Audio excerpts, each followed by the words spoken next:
Hello junior doctor, welcome to my paramedical study. तो चलिए आज फिर हम फटाफट 51 क्वेश्चन लेके आए हैं, जिसमें हम फटाफट 51 क्वेश्चन को देखेंगे। तो चलिए आज का जो क्वेश्चन है ये विटामिन से लिया गया है। विटामिन आपका जो है डी एंड ई से लिया गया है। कौन कौन से? डी और ई से। ठीक, तो यहाँ पे देखिए विटामिन डी लिखा हुआ है फर्स्ट में। ठीक, और विटामिन डी में क्या लिखा है? विटामिन डी में लिखा है विटामिन डी एक क्या है? आवश्यक वसा घुलनशील विटामिन है। क्या है ये? बहुत ही आवश्यक है शरीर के लिए। और ये क्या होता है? फैट में सोल्यूबल होता है। फैट सोल्यूबल होता है जो हड्डी के विकास और कैल्शियम के अवशोषण में मदद करता है। जो बोन का क्या करता है? डेवलपमेंट करता है, विकास कराता है। ठीक, और उसके बाद कैल्शियम के अवशोषण में मदद करता है। ठीक, तो चलिए फर्स्ट क्वेश्चन देखते हैं इसका। फर्स्ट क्वेश्चन लिखा है विटामिन डी की खोज किस वैज्ञानिक ने की थी? तो विटामिन डी की खोज किस वैज्ञानिक ने की थी? तो इसका हो जाएगा एडवर्ड मेलानवी। कौन हो जाएगा? एडवर्ड मेलानवी। राइट ऑप्शन हो जाएगा ऑप्शन नंबर बी। उसके बाद दूसरा क्वेश्चन, विटामिन डी की खोज किस वर्ष हुई थी? तो किस वर्ष हुई थी? 1922 ईस्वी में हुए थे। 1922 में हुए थे। राइट आंसर हो जाएगा ऑप्शन नंबर सी। उसके बाद अगला क्वेश्चन है विटामिन डी की खोज किस रोग के अध्ययन के दौरान हुई थी? तो किस रोग के अध्ययन के दौरान हुई थी? Rickets. Right answer option number C हो जाएगा। ठीक, उसके बाद अगला क्वेश्चन है विटामिन डी को किस नाम से भी जाना जाता है? किस नाम से भी जाना जाता है? इसको कैल्सीफेरॉल के नाम से भी जाना जाता है।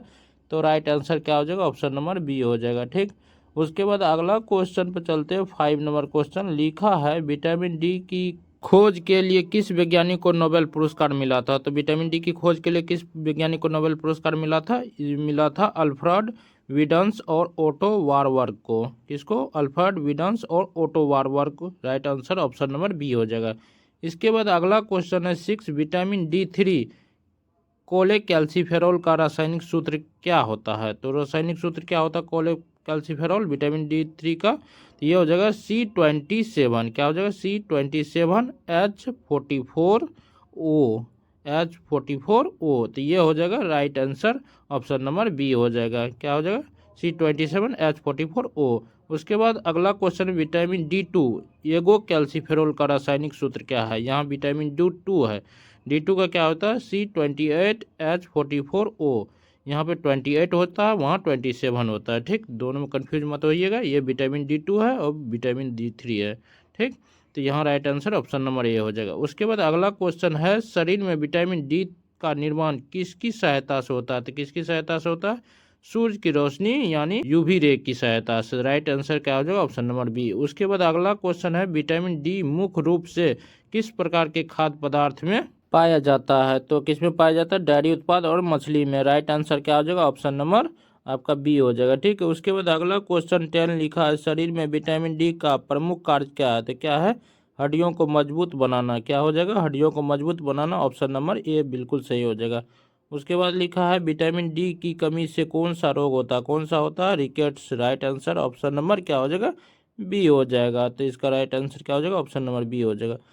इसके बाद अगला क्वेश्चन है 12 में विटामिन डी शरीर में किस तत्व के अवशोषण में मदद करता है? तो किस तरह के तत्व को अवशोषण में मदद करता है? कैल्शियम और phosphate. Right answer option number C हो जाएगा। उसके बाद अगला क्वेश्चन कौन सा अंग विटामिन डी को सक्रिय एक्टिव रूप में बदलता है? एक्टिव रूप में कौन बदलता है? किडनी बदलता है। तो राइट आंसर क्या हो जाएगा? ऑप्शन नंबर ए हो जाएगा, किडनी। इसके बाद अगला क्वेश्चन आपका क्वेश्चन नंबर 14 लिखा विटामिन डी की अधिकता से कौन सी समस्या हो सकती है? तो कौन सी समस्या होती है? हाइपर कैल्सीमिया होता है। उसके बाद ब्लड प्रेशर ये भी होता है। कमजोरी और थकान ये भी हो जाता है। तो राइट आंसर है यहाँ पे क्या हो जाएगा? ऑप्शन नंबर डी हो जाएगा, उपरोक्त सभी। ठीक, तो इसका right answer option number D हो जाएगा। उसके बाद अगला क्वेश्चन है क्वेश्चन नंबर 15 लिखा है नवजात शिशु में विटामिन डी की कमी से कौन सी समस्या हो सकती है? कौन सी समस्या होती है? रिकेट्स होती है नवजात शिशु में, यानी हड्डी की कमजोरी। Right answer option number C हो जाएगा। इसके बाद अगला क्वेश्चन है विटामिन डी को शरीर में स्टोर करने वाला प्रमुख अंग कौन सा होता है? तो कौन सा होता है? लीवर होता है स्टोर करने वाला, क्योंकि ये फैट को तोड़ता है, डिपोजिशन करता है। तो यहाँ right answer option number B हो जाएगा। लीवर क्या करता है? फैट का डिपोजिशन कराता है, तोड़ने का काम करता है। ठीक, तो ये भी फैट सोल्यूबल विटामिन है डी, तो इसलिए। उसके बाद लिखा कौन सा आहार विटामिन डी का अच्छा स्रोत होता है, कौन सा हो जाएगा, मशरूम और मछली का तेल विटामिन डी का अच्छा सोर्स होता है, रिच सोर्स होता है, तो यहाँ right answer option number B हो जाएगा। उसके बाद लिखा विटामिन डी का कौन सा प्रकार वनस्पति स्रोत से प्राप्त होता है, कौन सा होता है, विटामिन डी टू होता है, कौन होता है, विटामिन डी टू एगो कैल्सीफेरॉल जिसको कहते हैं, राइट आंसर ऑप्शन नंबर क्या हो जाएगा, बी हो जाएगा सही। उसके बाद अगला क्वेश्चन पर चलते हैं। अगला क्वेश्चन 90 लिखा है सूर्य के प्रकाश में कौन सा भाग विटामिन डी बनाने में सहायता करता है, तो कौन करता है, त्वचा करता है, राइट आंसर क्या हो जाएगा, ऑप्शन नंबर ए हो जाएगा। उसके बाद अगला क्वेश्चन है विटामिन डी को सक्रिय रूप में बदलने के लिए कौन सा हार्मोन आवश्यक है, कौन सा हार्मोन, पैराथोराइड हार्मोन, राइट आंसर क्या हो जाएगा, ऑप्शन नंबर बी हो जाएगा, पैराथोराइड हार्मोन। उसके बाद अगला क्वेश्चन जो आपका है ये क्वेश्चन है विटामिन ई से, किससे लिया गया है, विटामिन ई से लिया गया है, ठीक। इसमें लिखा है विटामिन एक जो ई जो होता है एक क्या होता है, वसा घुलनशील होता है, फैट सोल्यूबल विटामिन है जो मुख्य रूप से एंटीऑक्सीडेंट के रूप में कार्य करता है, किसके रूप में, एंटीऑक्सीडेंट के रूप में कार्य करता है, ठीक, जो शरीर की कोशिकाओं को ऑक्सीडेटिव डैमेज से बचाता है, यानी कि स्किन पे झुर्री आने नहीं देता, ठीक, जो बूढ़ा हो जाने पे देखे होंगे झुर्री आ जाता वो आने नहीं देता, और रिप्रोडक्शन में भी ये क्या करता है, हेल्प करता है। तो विटामिन ई क्या है, बहुत ही इंपॉर्टेंट है रिप्रोडक्शन के लिए और आपके स्किन त्वचा के लिए, ठीक। तो चलिए इसका क्वेश्चन देखते हैं। फर्स्ट 21 क्वेश्चन लिखा है विटामिन ई की कमी से कौन सा लक्षण होता है, कौन सा लक्षण आपको दिखाई देता है, तो इसमें हो जाएगा मांसपेशियों में कमजोरी, क्या हो जाएगा, मांसपेशियों में कमजोरी आपका जो है विटामिन ई की कमी से दिखाई देता है लक्षण, ठीक। तो right answer option number A हो जाएगा, मांसपेशियों में कमजोरी। उसके बाद लिखा है विटामिन ई शरीर में किसका उत्पादन बढ़ाता है, तो किसका उत्पादन बढ़ाता है, ये आपके शरीर में एंटीऑक्सीडेंट एंजाइम के उत्पादन को बढ़ा देता है, ठीक। उसके बाद अगला जो क्वेश्चन है 23 लिखा है शरीर में विटामिन ई किस अंग में संग्रहित होता है, तो किस अंग में संग्रहित होता है, लीवर और वसीय ऊतक में संग्रहित होता है, ठीक। उसके बाद लिखा है आपका विटामिन ई किस प्रक्रिया में सहायता करता है, तो किस प्रक्रिया में सहायता करता है, ये ऑक्सीडेटिव स्टेट को कम करने में सहायता करता है, राइट आंसर क्या हो जाएगा, ऑप्शन नंबर हो जाएगा बी हो जाएगा। उसके बाद अगला क्वेश्चन है विटामिन ई की अधिकता से क्या समस्या हो सकता है, क्या समस्या हो सकता है, इससे रक्तता ब्लीडिंग इशू हो सकता है, तो right answer option number A हो जाएगा, ठीक। इसके बाद अगला क्वेश्चन पे चलेंगे। उससे पहले आप अभी तक वीडियो को लाइक नहीं किया तो लाइक कर दीजिए, और चैनल को अभी तक सब्सक्राइब नहीं किया तो सब्सक्राइब कर लीजिए और बेल आइकन को दबा दीजिए ताकि हर लेटेस्ट वीडियो आपको सबसे पहले मिलता रहे। तो चलिए इसके बाद अगला क्वेश्चन पे चलते हैं। अगला क्वेश्चन नंबर 26 लिखा है विटामिन ई का उपयोग किस बीमारी के उपचार में किया जाता है, तो विटामिन ई का जो है उपयोग किस बीमारी के उपचार में किया जाता है, ये किया जाता है त्वचा रोग में, हृदय रोग में और मांसपेशी की कमजोरी, ये सभी में किया जाता है, ठीक ना। तो यहाँ पे राइट आंसर क्या आ जाएगा इसका, ऑप्शन नंबर डी हो जाएगा, उपरोक्त सभी, ठीक। उसके बाद अगला क्वेश्चन है क्वेश्चन नंबर 27 लिखा है विटामिन ई के प्राकृतिक रूप कौन कौन से हैं, तो विटामिन ई का प्राकृतिक रूप होता है अल्फा बीटा गामा डेल्टा और टोकोफेरोल होता है, तो राइट आंसर क्या हो जाएगा यहाँ पे, ऑप्शन नंबर ए हो जाएगा, अल्फा बीटा गामा डेल्टा और टोकोफेरोल। उसके बाद अगला क्वेश्चन है 28 लिखा कौन सा तत्व विटामिन ई के अवशोषण को प्रभावित करता है, तो कौन करता है, वसा आपका जो है फैट, ये विटामिन ई के अवशोषण को प्रभावित करता है। उसके बाद लिखा है विटामिन ई की अधिकता से कौन सी समस्या हो सकती है, कौन सी समस्या हो सकती है, ये तब ब्लड क्लॉटिंग जो होता है ना सही से नहीं हो पाता है, कम हो जाता है, ब्लड क्लॉटिंग देर से होने लगता है, ठीक। तो right answer option number A हो जाएगा। उसके बाद अगला क्वेश्चन है क्वेश्चन नंबर 30 विटामिन ई को कौन सा तत्व नष्ट कर सकता है, विटामिन ई को कौन सा तत्व नष्ट कर सकता है, प्रकाश और गर्मी जो है विटामिन ई को नष्ट कर सकता है, तो राइट आंसर क्या हो जाएगा, ऑप्शन नंबर ए। उसके बाद अगला क्वेश्चन है क्वेश्चन नंबर 31 लिखा विटामिन ई का मुख्य कार्य क्या है, तो विटामिन ई का मुख्य कार्य क्या होता है, ये शरीर में क्या करता है, ऑक्सीडेटिव की तरह काम करता है, शरीर में ऑक्सीडेटिव की तरह काम करता है, तो राइट आंसर यहाँ पे क्या हो जाएगा, ऑप्शन नंबर बी सही हो जाएगा, ठीक। इसके बाद अगला क्वेश्चन है 32 लिखा है विटामिन ई की सबसे महत्वपूर्ण भूमिका क्या है, तो ये क्या करता है, त्वचा और बाल को स्वस्थ रखता है, right answer option number B हो जाएगा, त्वचा और बाल को स्वस्थ रखना, ठीक। उसके बाद लिखा है विटामिन ई कौन से रोग के जोखिम को कम करता है, कौन से रोग के जोखिम को कम करता है, ये करता है आपके हृदय रोग और कैंसर के जोखिम को कम करता है, तो राइट आंसर यहाँ पे क्या हो जाएगा, ऑप्शन नंबर ए हो जाएगा, हृदय रोग और कैंसर के जोखिम को कम करना, ठीक। इसके बाद क्वेश्चन नंबर 34 में लिखा है विटामिन ई की कमी से कौन सा लक्षण उत्पन्न हो सकता है, विटामिन ई की कमी से कौन कौन से लक्षण उत्पन्न होता है, तो ये कमजोरी और थकान उत्पन्न करता है, ठीक है। मांसपेशियों में दर्द और संतुलन की समस्या उत्पन्न करता है, ठीक है। दृष्टिहीनता और नर्व डैमेज हो सकता है, ये भी हो सकता है। तो राइट आंसर क्या हो जाएगा? ऑप्शन नंबर डी हो जाएगा, उपरोक्त सभी। इसके बाद अगला क्वेश्चन आपका 35 लिखा है, नवजात शिशुओं में विटामिन ई की कमी से कौन सी समस्या हो सकती है? विटामिन ई की कमी से क्या होता है? रक्त अल्पता हो जाता है, नवजात शिशु में एनीमिया हो जाता है। तो राइट आंसर क्या हो जाएगा? ऑप्शन नंबर आपका ए सही हो जाएगा, ठीक। उसके बाद अगला क्वेश्चन है 36 लिखा है, निम्नलिखित में से कौन सा विटामिन ई का समृद्ध स्रोत है? विटामिन ई का समृद्ध स्रोत कौन है? इसमें आपका हो जाएगा पालक और सूरजमुखी के बीज हो जाएगा राइट आंसर। तो राइट आंसर यहाँ पे क्या हो जाएगा? आपका पालक और सूरजमुखी का बीज, ऑप्शन नंबर ए सही हो जाएगा। इसके बाद अगला क्वेश्चन है, विटामिन ई मुख्य रूप से किस प्रकार के खाद्य पदार्थ में पाया जाता है? तो विटामिन ई मुख्य रूप से किस प्रकार के खाद्य पदार्थ में पाया जाता है? ये पाया जाता है वसा युक्त खाद्य पदार्थ में।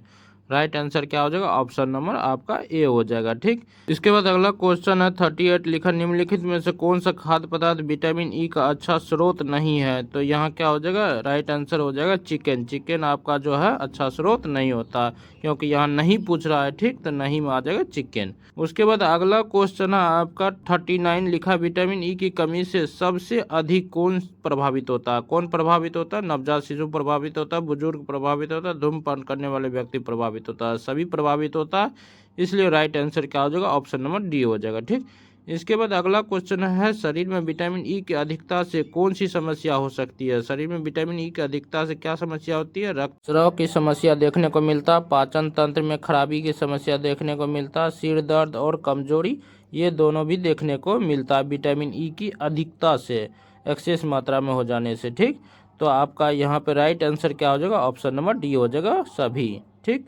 इसके बाद अगला क्वेश्चन है 41 लिखा है, विटामिन ई का रासायनिक नाम क्या होता है? इसका रासायनिक नाम होता है टोकोफेरोल। क्या होता है? Tocopherol. Right answer option number B हो जाएगा।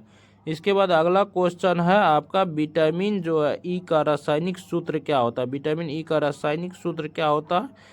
ये होता है C29। क्या होता है? C29H50O2। क्या होता है? C29H50O2। तो राइट आंसर यहाँ पे क्या हो जाएगा? ऑप्शन नंबर बी में दिख रहा होगा आपको, तो right answer option number B हो जाएगा, ठीक। इसके बाद अगला क्वेश्चन है, विटामिन ई के कितने प्राकृतिक रूप होते हैं? तो विटामिन ई के कितने प्राकृतिक रूप होते हैं? ये 8 होते हैं। राइट आंसर क्या हो जाएगा? ऑप्शन नंबर सी हो जाएगा। उसके बाद अगला क्वेश्चन है, कौन सा तत्व विटामिन ई के अवशोषण में मदद करता है? कौन सा तत्व विटामिन ई के अवशोषण में मदद करता है? ये करता है फैट, वसा। राइट आंसर क्या हो जाएगा? ऑप्शन नंबर ए हो जाएगा। इसके बाद अगला क्वेश्चन है, विटामिन ई को शरीर में सक्रिय रूप में बदलने वाला अंग कौन सा है? तो कौन सा अंग इसको सक्रिय रूप में बदलता है? ये बदलता है लीवर। राइट आंसर क्या हो जाएगा? ऑप्शन नंबर बी हो जाएगा। उसके बाद अगला क्वेश्चन है, विटामिन ई का कौन सा रूप सबसे अधिक सक्रिय होता है? कौन सा रूप सबसे अधिक सक्रिय होता है? Alpha tocopherol. राइट आंसर क्या हो जाएगा? Option number A. उसके बाद अगला क्वेश्चन है, विटामिन ई किस हार्मोन के निर्माण में सहायता करता है? किस हार्मोन के निर्माण में सहायता करता है? ये एस्ट्रोजन और टेस्टोस्टेरोन हार्मोन के निर्माण में सहायता करता है, क्योंकि ये दोनों हार्मोन क्या है? रिप्रोडक्शन से जुड़ा हुआ है। तो इसलिए एस्टेरॉइड हार्मोन होने के कारण इसका क्या करता है?